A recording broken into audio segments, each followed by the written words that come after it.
Bien, en el vídeo de hoy, en esta ocasión, vamos a tratar un asunto que creo que es muy interesante a la hora de realizar el análisis histórico, ¿no? En el encuadre del académico en la disciplina de la historia humana. Y es que vamos a tratar la importancia de las instituciones a lo largo de todo lo que es el aparato estatal en sus distintas manifestaciones, en general en lo que vendría siendo en cualquier organización humana, en cualquier sociedad. La primera cuestión referente a esto sirve para preguntarnos para qué tenemos que analizar este aspecto, el de las instituciones.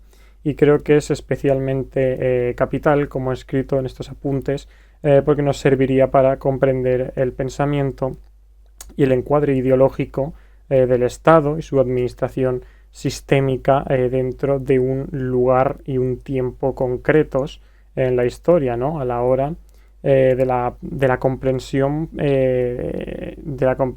y moral de muchas leyes o del concepto legal que se tenga de esta sociedad. Desarrollemos esta idea a continuación. Bien, las instituciones, lo que conocemos como instituciones, serían el sistema, como hemos dicho, o la administración sistematizada de estas respuestas legales, de estas respuestas burocráticas, a según la problemática que tenga la sociedad, ¿no? Los problemas que se entienden o las concepciones que se tienen de ciertos conceptos.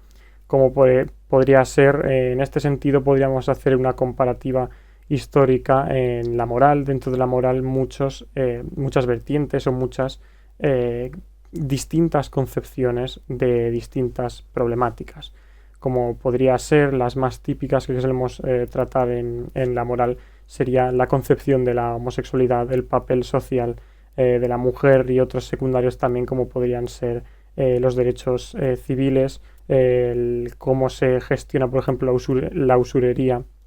Se han tenido distintas concepciones también del trabajo, ¿no? Cómo se concibe el trabajo agrario, el manual, digamos, o para cuándo es digno y cuándo no, en esto de la dignidad del trabajo, como sabemos antiguamente, ¿no? En los sistemas del antiguo régimen, esto del trabajo de la agricultura, el trabajo de la ganadería, en definitiva los trabajos más relacionados a lo rupestre o lo campestre, serían relegados a el vulgo o la mayoría empobrecida, la mayoría pobre, o la base de la pirámide, si se quiere ilustrar así.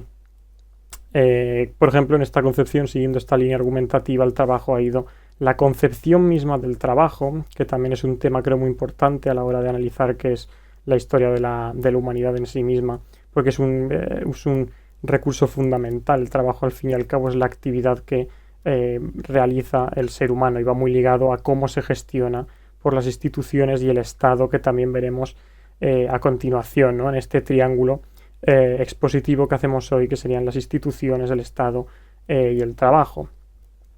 Como ya repito, en este análisis histórico, en este historicismo que quiero desarrollar para hacer pensar al espectador, para que se pregunte en esta cosmovisión de la historia, porque nos sirve para saber cómo las concepciones de hoy en día se han llegado a las que tenemos hoy en día en distintas partes del mundo, en Occidente, en Oriente, en Asia, etcétera, las distintas concepciones que se tienen, porque ciertamente hoy en día, en 2025, no se tiene la misma concepción de la mujer en España que se tiene en Afganistán, que se tiene en China, ¿no? En lo que conocemos hoy como los Estados Unidos, etcétera. Y creo que es un buen razonamiento que se tenga que hacer el espectador, el estudiante o aquel interesado en la historia para razonar el porqué de cómo es la realidad, que es algo muy útil para no llevarse sorpresas y para evitar angustia mental por la ignorancia, que es una de las fuentes pues principales del sufrimiento humano, que es no conocer y no saber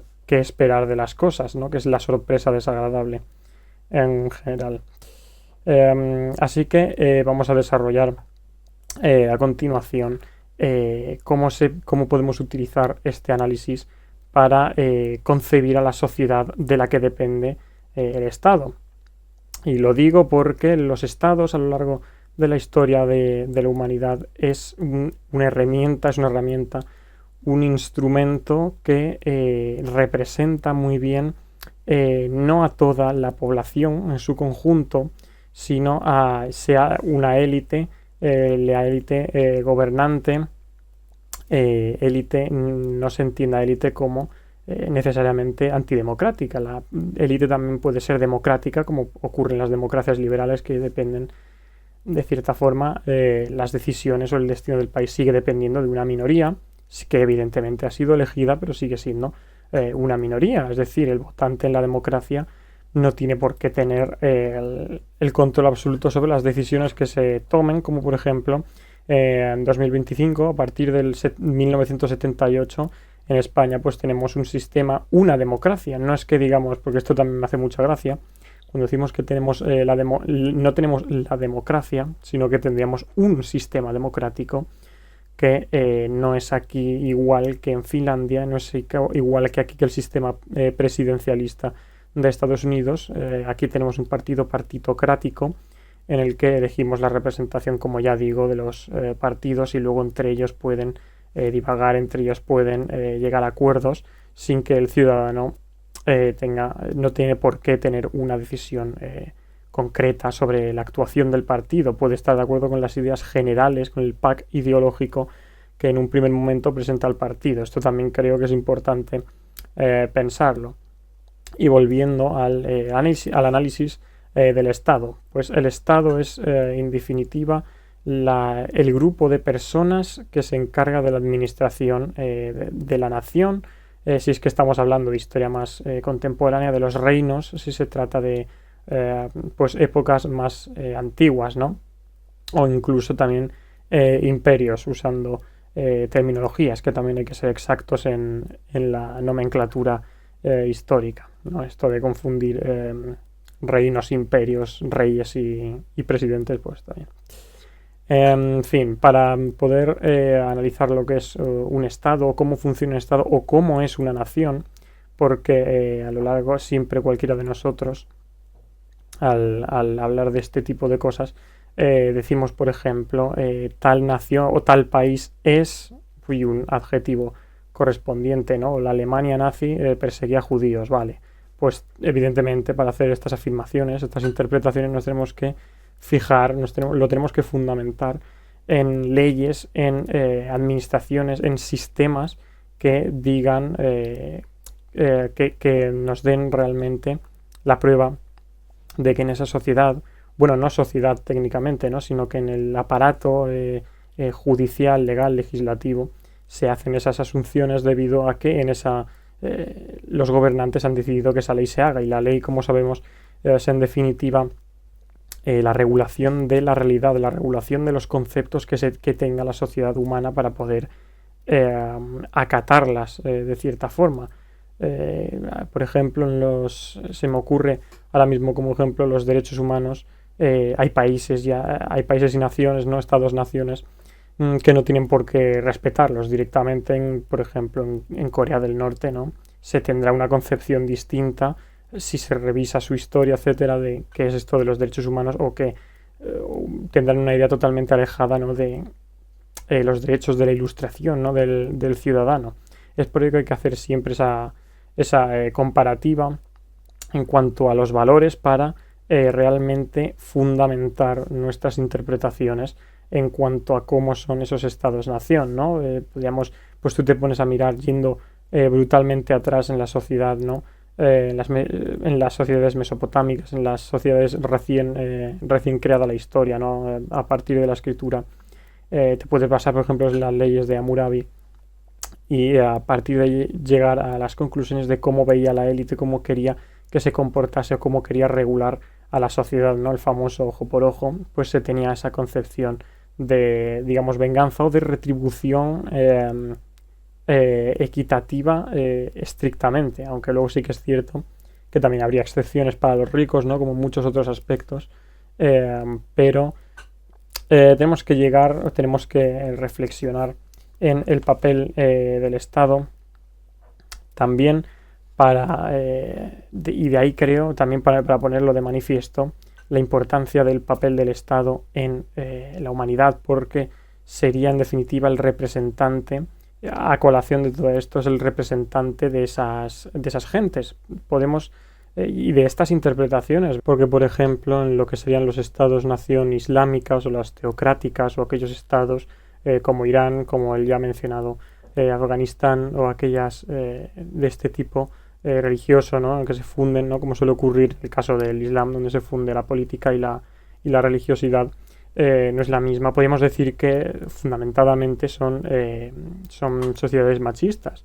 Y esta interpretación es sustentada, es basada en que nos podemos ir al tratamiento objetivo, al tratamiento legal, legislativo que se tiene de los derechos de la mujer, ¿no? O de la discriminación contra sea otras religiones o contra otras condiciones como sexuales, puede ser la homosexualidad. Es decir, lo que vengo a decir con esto es que cuando hagamos presunciones o cuando intentemos llamar de cierta forma o aplicarle ciertos adjetivos a sociedades históricamente, por el trato que se le dé a ciertos conceptos, deben hacerse conforme a la realidad. Pero es que creo que esto es un ejercicio académico e intelectual evidente y obvio que muchas veces he visto errado, fundamentalmente por el sesgo que se tiende a hacer en el relato histórico, especialmente para intentar modificar o hacer ver en el presente a esas entidades históricas o a esa forma de narrar los acontecimientos para que sean vistos o tengan una concepción, ¿no? Con el uso del lenguaje concreto, con el uso de ciertos nombres más apelativos o por el contrario, con ciertos nombres más terroríficos, ¿no? Para desagradar, se haga una imagen distorsionada de ciertas sociedades y de esto podemos ver pues especialmente sobre Occidente con el colonialismo.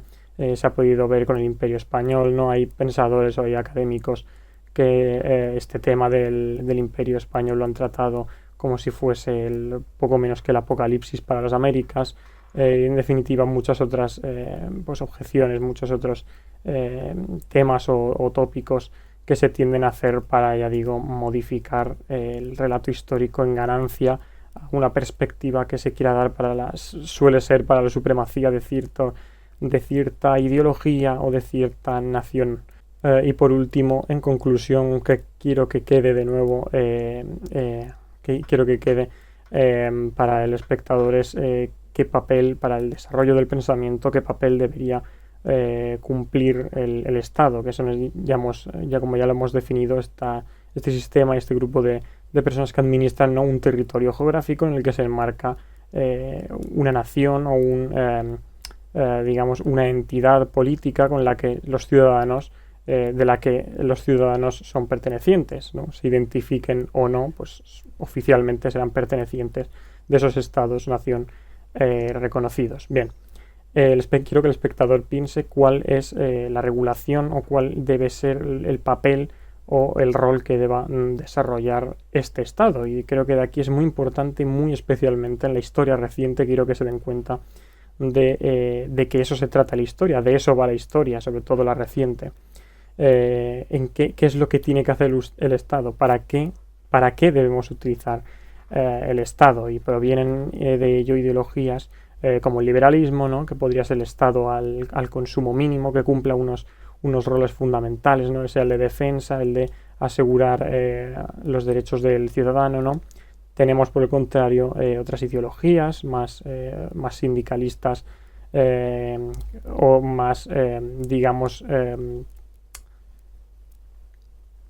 tenemos por el contrario otras ideologías también conocidas como el socialismo o el marxismo, ¿no? Este primero se daría al Estado todos los medios de producción, ¿no? Para luego, teóricamente, según los fundamentos del marxismo, convertirse en una sociedad sin clases, ¿no? Y transformarse en el comunismo, que sería el fin del capitalismo, etcétera, ¿no? También pues hay miles de concepciones según la propia ideología general o la interpretación individual de la persona, del pensador. También el autoritarismo, también de esa forma a principios del siglo XX, ¿no? El autoritarismo, el protofascismo o el fascismo incluso, ¿no? Darle todas, o el totalitarismo, darle todas las aptitudes al Estado absolutamente, ¿no? Que dependan del Estado todos los tres poderes sin distinción, o que se utilice el autoritarismo, ¿no? Que se utilice una autoridad, una fuerza de oposición de forma fuerte y regulada o irregulada, ¿no? Porque depende del nivel de autoritarismo contra los ciudadanos o contra el crimen, ¿no? Hay gente de cierta forma que incluso vería bien estas medidas, como también podríamos en los momentos en los que estamos viviendo tan tensos, especialmente últimamente,